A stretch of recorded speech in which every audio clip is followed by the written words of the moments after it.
Hey, welcome back to my channel. In this video, I'm gonna talk about top 5 best gaming keyboards. Starting at number 5. Keychron K2 version 2. The Keychron K2 redefines affordability for wireless gaming keyboards. It's marked itself out, in the eyes of generalists, as a marvelous entry-level keyboard that can act as a gateway into the wider world of mechanicals. Starting out at just $69, you get a decent-sized gaming keyboard with great wireless functionality and Keychron mechanical switches for your money.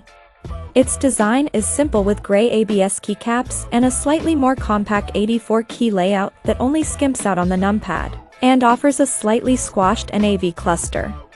Whilst I've previously argued that 60% compact keyboards may be the way to go if you're a space-savant gamer, the Keychron K2's 75% offering may just make me rethink that decision. It's nicely vibrant and crisp and offsets the darker keycap coloring nicely. But it's a little bit of a pain having to cycle through all the presets to get to the static lighting mode. And with the battery at a 4000 mAh capacity, the K2 can go the distance with or without backlighting. You'll get 68 hours with full lighting and 240 hours without. Meaning you can go weeks without touching the charging cable. That's USB Type-C in case you were wondering. All in all though, if you're looking for an entry-level mechanical keyboard, this is a good choice. Especially if you're working from home and using multiple devices. That's not even considering its wireless capability, which really feels like the icing on the cake of the already impressive Keychron K2. Coming at number 4. Logitech G915 Lightspeed. If you've got your heart set on a wireless keyboard, then the Logitech G915 is a great example of the genre.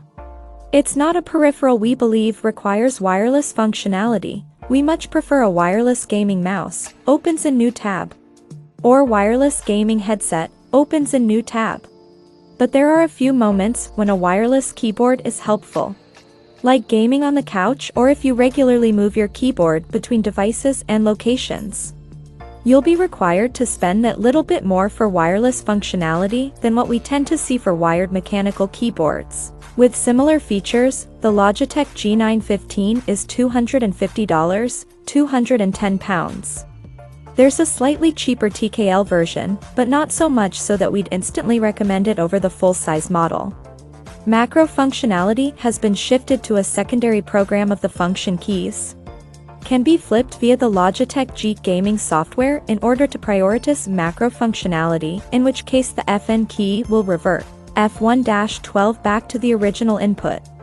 Beneath that stylish exterior lies fantastically responsive Kale-made GL key switches. You can pick from linear, tactile, or clicky, and we recommend the latter if you really want to make a racket. It packs in all this without a massive overall footprint, too, coming in as one of the sleeker boards of the lot today. The wired Cherry MX10. Zero has it beat there, though, for better or worse. Yet there's a reason that I use this keyboard most days when I'm working from home. It feels great to type on over the course of an entire day, and its low-profile standing takes some of the strain off my wrists.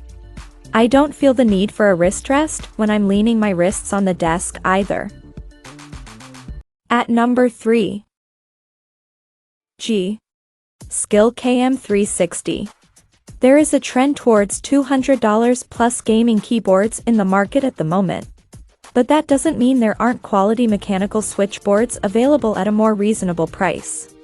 Often you'll find these more budget-oriented options offering cheap switches from other manufacturers, but the Skill KM360 comes featuring the classic Cherry MX Red linear switch out of the gate and doesn't cost a bomb. To pick up legit Cherry switches you could run up quite a bill with the largest, most fully featured gaming keyboards. If you can't cope without your gaming board being lit up like a rainbow, then you may be disappointed with the single color option. But damn, the white LEDs on this Skill board are the brightest I've ever seen. Normally I like to keep at max brightness all day long, but the KM360 would burn out my retina if I did.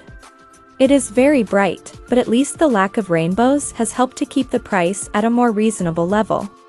This TKL board is basic, but what it does very well. It's solid, well-built, reliable, and looks pretty decent too. I was a little disappointed at the lack of wrist rest, and the fact there's no pass-through, or media controls. But I'll happily give those a pass in favor of affordable functionality. The detachable USB Type-C is a real boon to the longevity of this board, too. Number 2 of my list. Mountain Everest Max.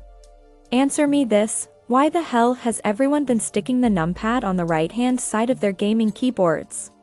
The new Mountain Everest Max gaming keyboard means I can instead jam it onto the left-hand side. And that makes a whole lot more sense to me. It gives me all the benefits of a TKL keyboard design, but with the utility of a full-size board. And that also means this is now my new favorite slab. Especially in its fresh hot pink trim. Gotta love those RGB LEDs. That comparison is important though, because the Mountain Everest is a gaming keyboard aiming to take on the big boys. And most especially at the enthusiast level in which Glorious has been making a name for itself. Crafting completely modular gaming keyboards, which can house any hot swappable mechanical switches you can buy, is something Glorious has been doing for years, bringing one-snitch custom keyboard fun into the mainstream. I've reviewed a whole lot of keyboards in my time as a tech journo. And I always know when I've found a good one because it doesn't get unplugged the instant I hit publish on the review, and dropped atop the heap of discarded peripherals that now fills my house. And the Mountain Everest Max is going to remain on my desktop for the foreseeable future. I'm probably going to play around with the keycaps. Skill's recent crystal crown pudding caps, opens a new tab, have a strange draw to me. And I might even hook out the switches in the Logitech G Pro TKL keyboard for my 16-month-old son, uses to emulate his dear old dad. Sure, modular keyboards are nothing new, Logitech's been in the game recently with hot swappable switches. And Glorious GMMK, opens a new tab, has been a quality option for years.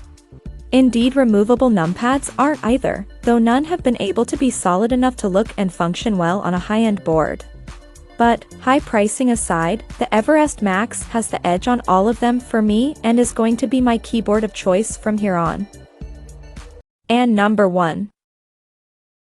Corsair K100 RGB Optical. Let me start by saying that while I was impressed by Corsair's previous offering, the K95 RGB Platinum, I struggled with the price. Struggled. No matter how good it is, $200 is a lot for any keyboard. It really was a good keyboard, taking the top spot in our best gaming keyboard guide for the last few years. That's a brief bit of context for the K100, which costs even more than its predecessor. At $230, it is 15% pricier, but will you get the 15% more out of it? Possibly. Possibly even more. It's worth noting from the outset that the OPX switches are still digital units. Not the variable analog type that can be found in the likes of the Wooting keyboards, which can detect how far down the key is pressed and respond by turning harder, for example. These switches feel great for typing, with a 1mm actuation point and 45G actuation force, bottoming out at 2 mm. If those figures don't mean much to you, they're very sensitive. I found myself watching my fingers in games as I turned left and right without realizing I'd actually started pushing down on the keys. This is a sensitive keyboard and needs to be treated as such. After a week of use though, it feels incredible to work and play with. At the back end you have Corsair Axon hyperprocessing technology doing the grunt work of actually keeping the keyboard up and running. This new engine supports a native polling rate of 4000 Hz, although the benefit of this isn't obvious, and by default, it is set at the more standard 1000 Hz anyway. Check out this video description for latest price and more informations. Thank you for watching this video. Please subscribe and stay tuned.